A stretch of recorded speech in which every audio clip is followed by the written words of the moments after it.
MDH चणा मसाला। आता छोले असो किंवा चवळी, पांढरे चणे असो किंवा काळे चणे, सगळं काही कमाल बने। MDH। पुण्याच्या बोर तालुक्यातील अंगसुळे गावात ताडी पिल्याने एका 24 वर्षीय तरुणाचा मृत्यू झाल्याची घटना घडली आहे। विजय शेडगे असं या तरुणाचं नाव आहे। खरं तर याचमुळे आता हे सर्व गावकरी जे आहेत ते आक्रमक झालेले पाहायला मिळत आहेत। हे जे ताडी दुकान आहे हे विना परवाना या ठिकाणी चालू आहे आणि अनेक तरुण जे आहेत ते या ताडीच्या दुकानामुळे व्यसनाधीन झालेल्या गावकऱ्यांचा आरोप आहे। त्याच संदर्भात आता हे सर्व गावकरी जे आहेत ते एकत्र जमलेले आहेत आणि या संदर्भात आक्रमक झालेलं पाहायला मिळतात। काय नक्की काल प्रकार घडला होता, काय नक्की तुमचं आता पण नाही? नमस्कार, मी या गावची अंगणवाडी सेविका आहे। आमच्या गावातील 14 वर्षापासून 15 वर्षापासून मुलं ही ताडीच्या व्यसनी किंवा दारूच्या अधीन झालेली आहेत।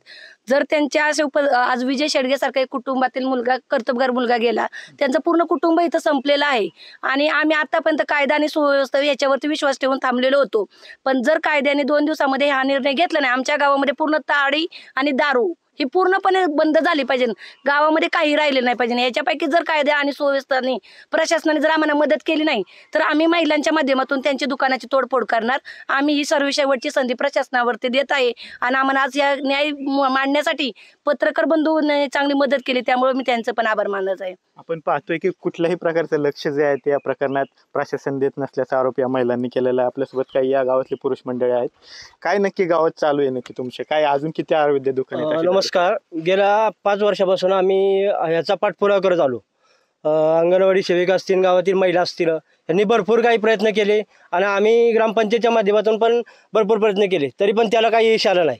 त्याच्यावरती कुठल्याच प्रकारचा अंकुश राहिला नाही। या गावामध्ये अवैध दारूधंदे आणि ताडी व्यवसाय हे चालू येतं, त्याच्यामुळे कुटुंबातले 4-5 तरी मुलं गेलेत आणि असे बरेच कुटुंब उद्ध्वस्त झालेत, ज्यांची मुलं म्हणजे ना अत्यंत म्हणजे हे झालेली आहेत, म्हणजे त्यांना काही सुचत नाही। अच्छा, मुलाचं उदाहरण पण दिलं, कुठे तो मुलगा बघा, दाखवतो तुम्हाला पुढे, हे बघा, हा मुलगा आहे, ह्या मुलग्याची आई दाखवतो मला, इकडे या, इकडं ही ह्या मुलाची आई आहे आणि हा मुलगा आहे। गेल्या 8-10 वर्षापासून हा मुलगा ताडी पितोय आणि ह्या आईला विचारा त्या व्यथा काय ती, एक आई सांगू शकते की या मुलाची अवस्था, त्याचा भाव आहे, यांच्या घरातली कुटुंब म्हणजे ना पूर्ण दोन्ही कुटुंब उद्ध्वस्त झाले। साहेब, काय नक्की मुलाला काय त्रास होतोय? दोन्ही मुलं ताडीपासून व्यसनापासून झालेली आहेत। दारू ताडी बिडी सर्व पितात, त्याच्यामुळे घर आमचं पूर्ण बसलेलं, आम्हाला अन्नाला मोकाट झालोय आम्ही, इतकी आमची परिस्थिती झालेली आहे। एवढंच आमचं म्हणणे, दारू आणि ताडी गावात नाही पाहिजे, एवढंच आमचं म्हणणे। तुमच्याकडे मागणी आहे आता प्रशासनाने लवकर हे दुकानं बंद करावी? हा, हे दुकानं बंदच झाली पाहिजेत। नाही बंद केली तर त्या ताईंनी भूमिका घेतली तशी आम्ही भूमिका घेणार, आम्ही तोडफोड जाऊन शाने करणार तिथं।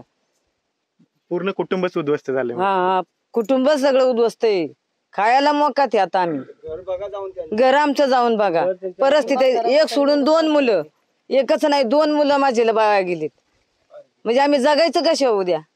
आपण पाहतोय की या गावामध्ये असणाऱ्या ताडी आणि जे अवैध दारूचं दुकान आहेत त्यामुळे कशा पद्धतीने या कुटुंबांची वाताहत झालेली आहे। आपल्यासोबत आणखीन काही नागरिक आहेत, काय नक्की गावामध्ये झालेले, तुमची काय भूमिका असणार?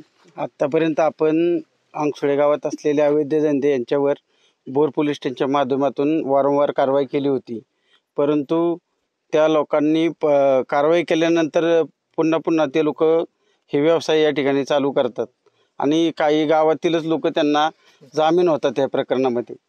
तरी माझी गावाला पण विनंती आहे की तुम्ही कोणीच ह्या प्रकरणामध्ये यांना जामीन होऊ नका। आपल्या गावातले तरुण गेलेत ना, पण आपण कुटुंब म्हणून पण आपली जबाबदारी आहे, आपला मुलगा व्यसन करतो त्याच्यावर आपण दबाव टाकलाच पाहिजे। आपण त्याचं घरी का स्वागत करतो, तो दारू पिऊन आल्यानंतर?